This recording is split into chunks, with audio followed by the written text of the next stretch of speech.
Welcome to Strange History, where we explore the weird and the wonderful history that has shaped the world into what it is today. Strange History is proudly part of the Darkcast podcast network hosted on Spreaker. Go check out all the amazing podcasts there. Today we delve into 5 strange medical techniques from history. Before modern medicine, there were some insanely barbaric ways of treating certain ailments. Let's start out with the one about assholes, because why not? The tobacco smoke enema. In the late 1700s, tobacco started to arrive on English shores from the Americas. Along with it came the idea that when used as an enema, tobacco smoke could cure a wide range of ailments.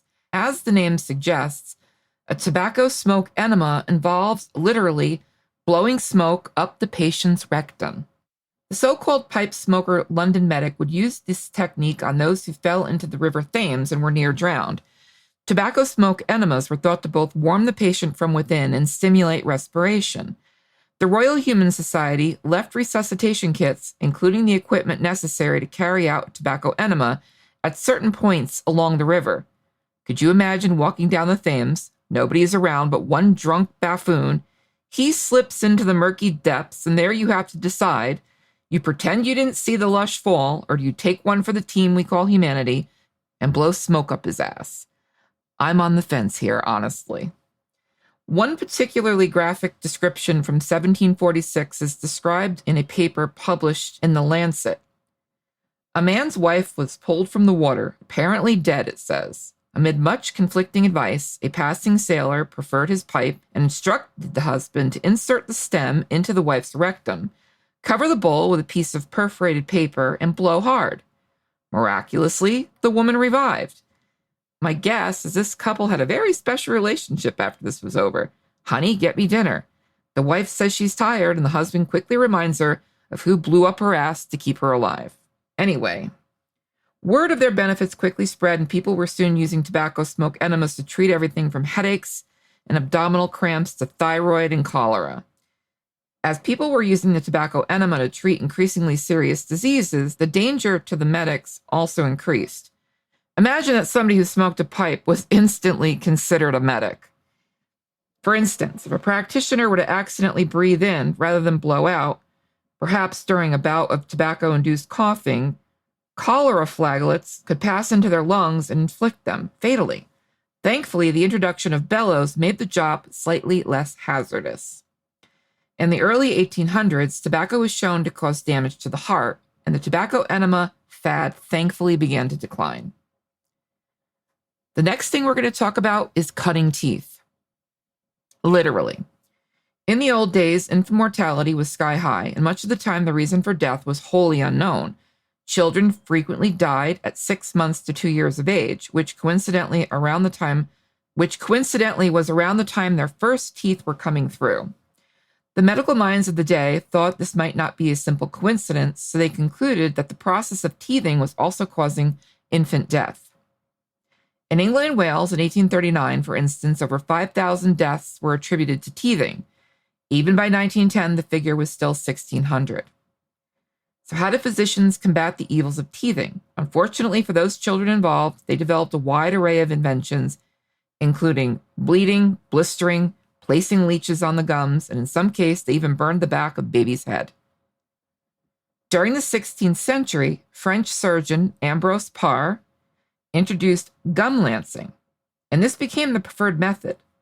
A paper published in The Lancet explained just how popular lancing babies' gums became. John Hunter would lance a baby's gum up to 10 times. J. Marion Sims treated his first patient, a baby of 18 months old. As soon as I saw some swelling of the gums, I at once took out my lancet and cut the gums down to the teeth. The author continues, the physician Marshall Hall wrote that he would rather lance a child's gums 199 times unnecessarily than omit it once if necessary, and he instructed his students to do it before, during, and after the teeth appeared, and sometimes twice a day.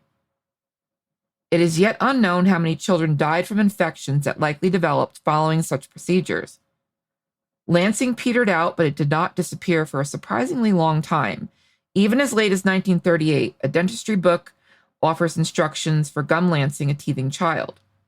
If nothing else, this chapter is a reminder of how barbaric humans can be without the slightest intention of being so.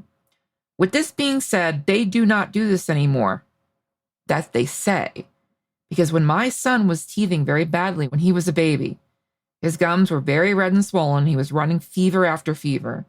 Our pediatrician actually did this. And honestly, it worked. Disclaimer, please do not do this to your kids. The third thing we're going to be talking about is improving your smile in a very cheap way.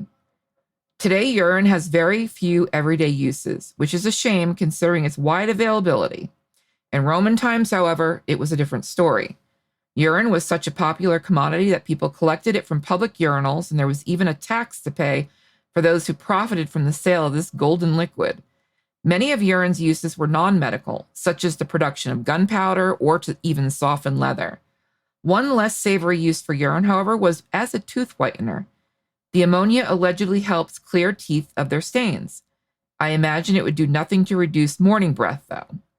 Apparently, leaving the urine to fester for some time gives the urea time to convert into ammonia, which is an antibacterial and bleaching agent used in household cleaning products. It was not only the ancient Romans who used this teeth whitening method. Throughout history, it has been used by a number of people, and even today, some are tempted to give it a try. No, we do not recommend this as an intervention. The fourth thing we're going to be talking about is Stone Age brain surgery, or trepanning. In short, trepanning is the process of boring a hole into somebody's skull. It sounds as brutal as it is. Scientists have unearthed skulls bearing telltale holes from the Neolithic period onward. Many consider trepanning the earliest surgery for which there is archaeological evidence.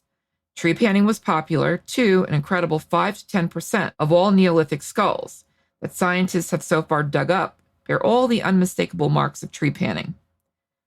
From ancient remains, it's not always possible to tell whether the surgery was carried out before or after death, but some patients were certainly alive.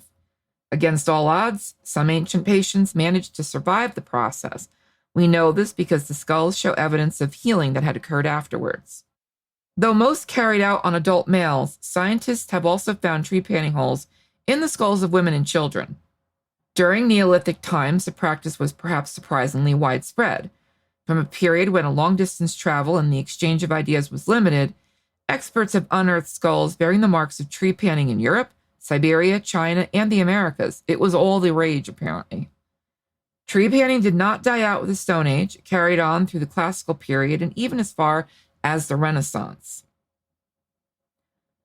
Today, similar surgical procedures still exist, but as you might imagine, they involve a little more finesse and a lot more anesthesia. For instance, specialists use craniotomies to treat some hematomas where blood builds up between the skull and the brain and the membranes in between. The fifth and final medical strangeness that we're going to talk about is heroin in cough medicine. Coughs are common, annoying, and can ruin your day. Because of this, scientists have designed various concoctions over the centuries to ward them off. However, it became increasingly clear that cough medicines do very little, if anything, to soothe the cough. One concoction that German drug company Bayer marketed held a particularly potent ingredient, heroin. The inclusion of this highly addictive substance was meant to replace opium, which had become a popular drug of abuse. This over-the-counter drug was promoted as including a non-addictive morphine substitute, although it soon became clear that heroin was incredibly addictive too. The drug was marketed from 1898 to 1910. In 1924, though, the Food and Drug Administration banned heroin from being sold, imported, and manufactured. The question is, did heroin work any better than the modern over-the-counter cough suppressants? It appears not. That brings us to the end of today's medical horrors. Imagine in 100 years, we will look back and some things, well, probably a lot of the things that we do today will be considered barbaric as well. Humans are excellent at assuming they have finally got it all worked out, but we never do. Join us next time as we uncover more strange and mysterious stories from the annals of history. This episode was produced by the amazing Dead to Me Productions, and we're proudly hosted on Spreaker from iHeart. Keep being strange and see you next week, nerds. Peace out.